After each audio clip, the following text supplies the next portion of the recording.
In this lesson, we're going to look at bringing in a Photoshop document into After Effects and then animating it. So we've got a score sheet, so we would have these scratch marks go down and then score it. And let's look here. We're in Photoshop, by the way. Over here in the layers, we start with just a black and white filter on top so that I could change this to a black and white version. Okay, so that's just an effect here. Now, down below that we have scores, which is the text. Notice that the text also has a drop shadow on it, so I have an effect on the text layer. Then we've got, this is just using the brush tool. These are the scratch marks that are right here.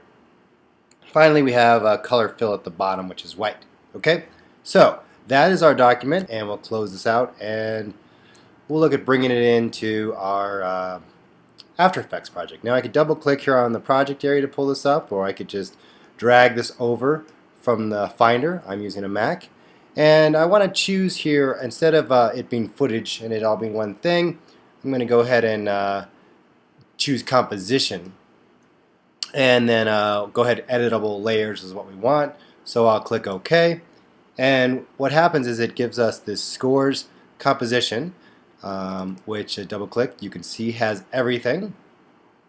And also within that scores is all of the layers, and here are all of the layer names. All of this stuff is also in the project area, so if you look here, all of it's here under this scores layers folder. And take a look at this. Here the eyeball is off, so that is sure enough a way to make this black or white. So that filter came through.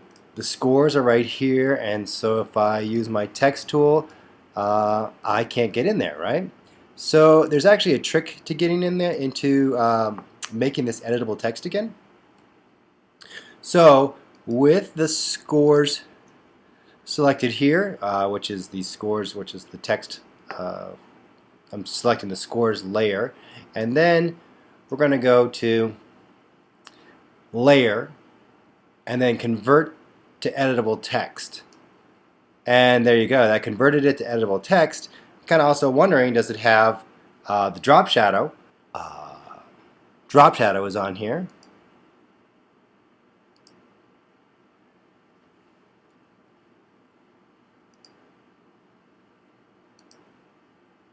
Under layer styles, drop shadow, and sure enough, here it is, the drop shadow was affected, was applied. So let's get to animating this. Alright, so first of all, going back to the project, in the scores, I can go ahead and use the scores. I'm going to hit the U key to get rid of everything on that layer. We can just go ahead and animate right here within this composition. So this guy is the color fill, but then this first scratch right here I see is the one on the left. So what I want to do is apply just an easy effect. I'm going to go to the effects, and I'm just going to do a search and type wipe. And if I scroll down and look at the wipes, we have a linear, they have a gradient wipe, a clock wipe, we also have a linear wipe. So I'm going to select that, bring it over to scratch 1. And so if I want to see that, I'm going to hit the U key, and that shows me the linear wipe and the transition and the two original keyframes here. So you can see that it's pretty quick. So I'm going to make this scratch last a little bit longer. And you'll notice that when I scrub this, let's zoom in so you can see this a little bit better. Okay, so when we scrub this, or let's go real slow, render it out a little bit here. Okay, so watch this. Still happening too fast, so I'm going to spread this keyframes out. Try this again with a little bit more distance between those, because I kind of want it to look like it's been coming down. Oh, you know why? You know what's going on here? This is good this is happening. See how it was just sort of flashing? I was wondering what was going on. That's because we have to change something. So if you double click on this layer, you'll see in the effects control a way that we can work with the transitions or the effects. So the wipe angle is coming from left to right, so no wonder it's just disappearing right away. I want it to go from top to bottom. So there I've changed the angle now, and now when we view this, You see, there we go. It just draws it down because it's wiping and revealing it. So there we go. That's better. Let me move this keyframe back a little bit and then kind of do a quick preview on this.